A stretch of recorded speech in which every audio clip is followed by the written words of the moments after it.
Good morning.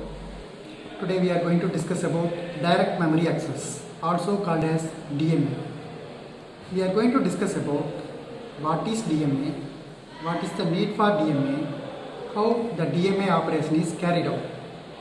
First, what is DMA, direct memory access? The input-output devices transfer data to memory and memory to input-output devices without any interference from CPU. This is called as direct memory access. What is the need for DMA? The main parts of a digital computer are CPU, memory and input-output devices.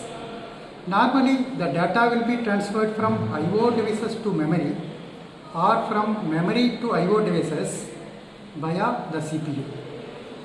Since from memory the data is transferred to CPU, from CPU the data is transferred to I/O devices, it is a time-consuming process.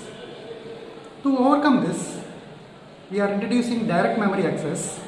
Using DMA, the data can be transferred between input-output devices and memory directly without passing through CPU. Hence, the time needed for transfer of data is considerably reduced.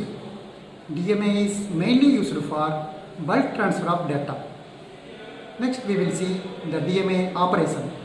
To transfer data, address bus, control bus and data bus, combinedly all the three are called as system bus, is needed.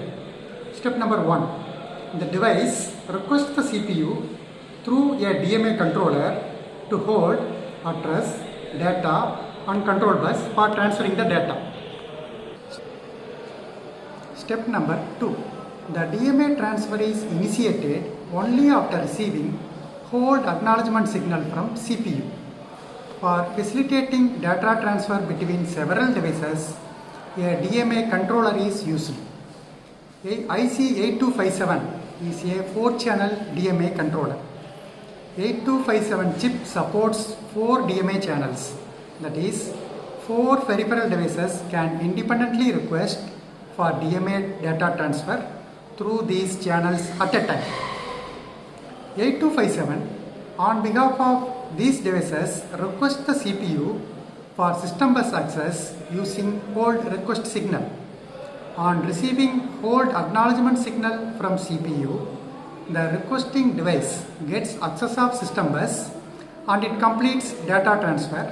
After completing data transfer, the system bus is handed over back to the CPU. So in the operation, mainly the request is given to CPU using hold signal. The CPU is giving the reply as hold acknowledgement. After getting the acknowledgement, the data transfer is completed. After completing the data transfer, the control over system bus is given back to the CPU. For programming 8257, we are using an 8-bit register called as mode set register. The function of mode set register is to enable DMA channels individually and also to set various modes of operation. That means out of the 4 channels, we can enable or disable any channel.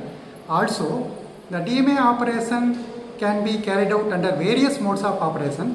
All these things can be programmed with the help of mode set register. Thank you.